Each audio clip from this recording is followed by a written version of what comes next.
Salut à tous, le journal du foot de ce mardi 18 mai, c'est la première grande étape de l'Euro pour l'équipe de France. Didier Deschamps annoncera ce mardi soir sa liste des joueurs retenus pour disputer la compétition qui aura lieu du 11 juin au 11 juillet. Rendez-vous à 20h20 précisément sur TF1 et M6, diffuseur de l'Euro, pour découvrir les 26 noms.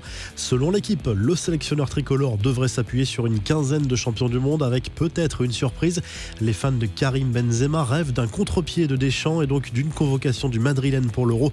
Ce serait très clairement une énorme surprise, mais le quotidien L'Équipe n'écarte pas cette option. TF1 et M6 auront connaissance des choix de Didier Deschamps 2 heures avant l'annonce officielle pour des raisons techniques et de préparation, mais seront tenus bien sûr de garder le secret. Kylian Mbappé sera sur cette liste. TF1 va diffuser dans la foulée une interview exclusive de l'attaquant du PSG, un entretien enregistré lundi au domicile du joueur, mais rien n'a filtré sur la teneur des propos de l'international français qui ne va pas échapper aux questions sur l'équipe de France, l'Euro, ses ambitions et son avenir au Paris Saint-Germain. Les infos et rumeurs du mercato, justement, la séquence a fait le buzz sur les réseaux sociaux. Cette vidéo sur laquelle on aperçoit Cristiano Ronaldo de dos à Turin en train de superviser le transfert de plusieurs de ses véhicules de luxe. Une Ferrari, un 4x4 Mercedes notamment, embarqué dans un camion de déménagement, direction visiblement Lisbonne au Portugal. Ce déménagement discrètement effectué de nuit soulève des questions. Il n'en fallait pas plus pour enflammer la toile et les tifosi qui imaginent un départ de CR7 en fin de saison, peut-être au Sporting Portugal, mais la réalité est peut-être ailleurs puisque Ronaldo possède d'autres véhicules au Portugal et pourrait simplement faire un échange avec d'autres véhicules à Turin. Harry Kane, lui, aurait rencontré ses dirigeants pour réclamer un transfert avant l'Euro. L'attaquant anglais a des envies d'ailleurs selon la presse anglaise. City, United et Chelsea sont à l'affût. Tottenham a déjà des noms en tête pour le remplacer, notamment Gabriel Jesus et Anthony Martial. Du côté du Barça, on peut s'attendre à un mercato agité. Le club catalan serait prêt à faire une grande lessive au sein de son effectif avec les départs de joueurs emblématiques ou arrivés récemment contre des indemnités élevées. Antoine Griezmann pourrait être placé sur la liste des transferts, mais surtout Piqué et Busquets seraient également poussés vers la sortie. Arturo Vidal, lui, est sorti du silence à propos de son avenir, régulièrement cité comme une recrue potentielle de l'OM cet été. Le milieu de terrain de l'Inter Milan a reconnu être en contact régulier avec Jorge Sampaoli tout en rappelant qu'il se sentait bien au sein du club italien. Il ne prendra pas de décision avant la Copa América. Memphis Depay laisse le suspense sur sa prochaine destination, mais l'attaquant lyonnais a fait une annonce sur les réseaux sociaux. L'international néerlandais a mis fin à sa collaboration avec l'agence qui gérait jusqu'à présent ses intérêts. Depay, qui sera en fin de contrat avec Lyon le mois prochain, souhaite décider seul de la suite à donner à sa carrière. Les infos en bref, d'abord une confirmation, le PSG a saisi le CNOSF pour contester la suspension de Neymar pour la finale de la Coupe de France mercredi soir face à Monaco.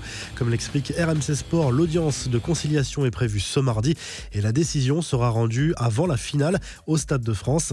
Neymar qui a fait l'actualité aussi pour des raisons extrasportives. Un homme a été arrêté après avoir pénétré dans la propriété de la star du PSG à Bourgival en région parisienne. Selon les informations de l'équipe, l'individu a été placé en hôpital psychiatrique. Toujours selon l'équipe, les enquêteurs de la police judiciaire de Versailles auraient arrêté ce mardi 4 hommes suspectés d'avoir participé à l'agression du père de Marquinhos à son domicile. C'était le 14 mars dernier lors du match de Ligue 1 entre le PSG et Nantes.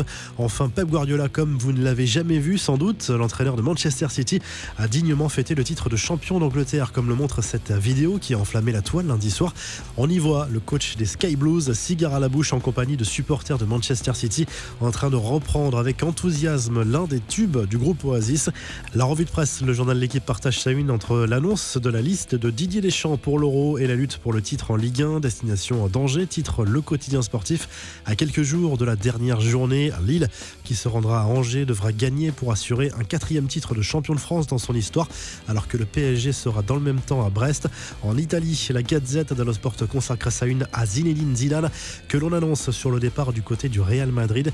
La vieille dame pousse pour attirer le technicien français à l'issue de la saison, même si le retour d'Allegri est toujours d'actualité. Le technicien italien est envoyé par ailleurs au Real Madrid ou au Napoli. D'ailleurs, en Espagne, le journal AS confirme la tendance d'un duel final entre Allegri et Raúl pour le poste de futur coach du club merengue. Certains en interne poussent pour l'ancien attaquant du Real, d'autres privilégient l'expérience de l'Italien. Le dernier mot reviendra à Florentino Pérez si le départ de Zidane se confirme. Le journal Sport consacre sa une à Xavi, arrivé lundi à Barcelone pour des vacances seulement selon le principal intéressé. Pour rencontrer le président du Barça face à Joan Laporta selon la presse catalane. Une chose est sûre, Ronald Koeman est dans le flou total à propos de son avenir. On vous laisse avec cette annonce d'un nouveau format de Top Mercato pour l'Euro avec Christophe qui décortiquera l'actu des Bleus et de la compétition dans les prochaines semaines. Salut à tous, c'est Christophe de la chaîne YouTube CM Football. Je suis très heureux de rejoindre l'équipe Top Mercato pour toute la durée de l'Euro 2021.